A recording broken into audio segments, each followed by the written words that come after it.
Se conocieron los datos de inflación de abril de la ciudad de Buenos Aires que anticipa el dato del INDEC de esta semana sobre lo que ocurre en el país.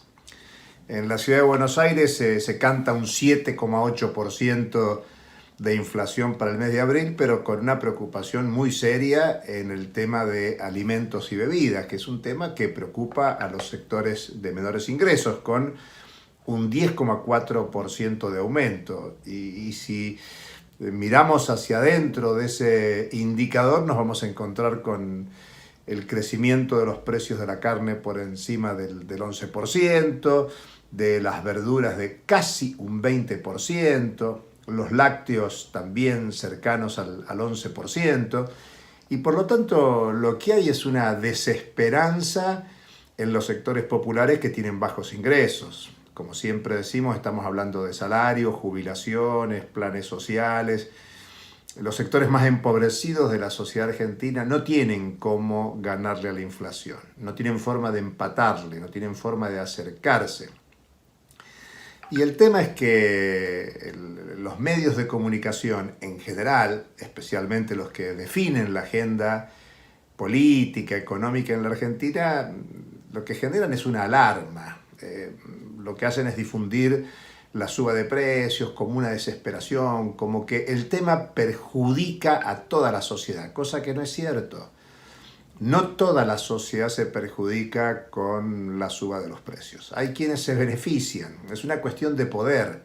No cualquiera puede incrementar los precios. Por eso decimos que es una cuestión de poder y la mayoría de la sociedad empobrecida está presa de esta definición de los poderosos. Por eso es importante discutir la salida de la inflación, cómo resolver el problema de la inflación. Y lo que se instala en general, ampliamente difundido por los medios de comunicación, es que hace falta un plan de estabilización. Y estabilización, vamos a decirlo claro, es un ajuste que pagan los empobrecidos, aunque luego de ese ajuste inicial pueda haber algún tipo de alivio. Pensando en planes de estabilización hay que recordar a Martínez de Hoz en tiempos de la dictadura militar. De manera más cercana hay que pensar en el plan de estabilización que supuso la convertibilidad con Cavallo, ministro de Economía en los años 90, tanto en el gobierno de Menem como con el de la Rúa. Y ahora de nuevo se pone a mentar el plan de estabilización, que supone un ajuste a pagar por los sectores populares. Y aseguran que luego del ajuste viene el repunte y por lo tanto mejores condiciones en la capacidad de consumo de la población empobrecida. Pero cada ajuste supone un deterioro más profundo de las condiciones de vida de la mayoría de la población. Por eso hay que plantear un plan integral contra la inflación que supone cambiar profundamente la economía en la Argentina. Y eso tiene como primera medida la suspensión del acuerdo con el Fondo Monetario Internacional, la anulación del acuerdo de marzo del año pasado, porque es un mecanismo que subordina a la economía argentina al permanente ajuste.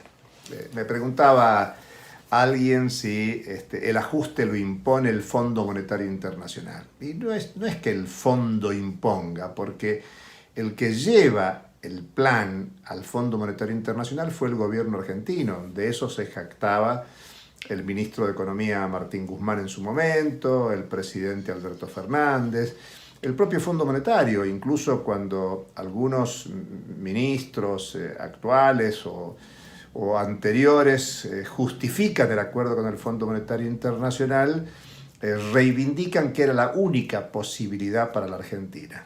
Y claro, todos los presupuestos aprobados en la gestión actual tienen como premisa que primero había que atender la deuda, es decir, acordar con los acreedores privados, con el Fondo Monetario, cumplir con ese acuerdo presentado por el gobierno argentino y de todas maneras condicionar el conjunto de la política económica a ese presupuesto de ajuste fiscal. Si se quiere hacer algo distinto y resolver el tema de la inflación, hay que partir por desvincular a la Argentina con el Fondo Monetario Internacional, que no supone pagarle todo lo que el fondo reclama y luego ver qué política económica se hace, sino directamente anular el acuerdo con el fondo y a partir de ahí discutir con las escasas reservas internacionales del país qué rumbos seguir, especialmente en materia de producción, distribución, circulación y consumo para atender las necesidades de la población que más sufre la suba de precios en la Argentina. Hasta la próxima.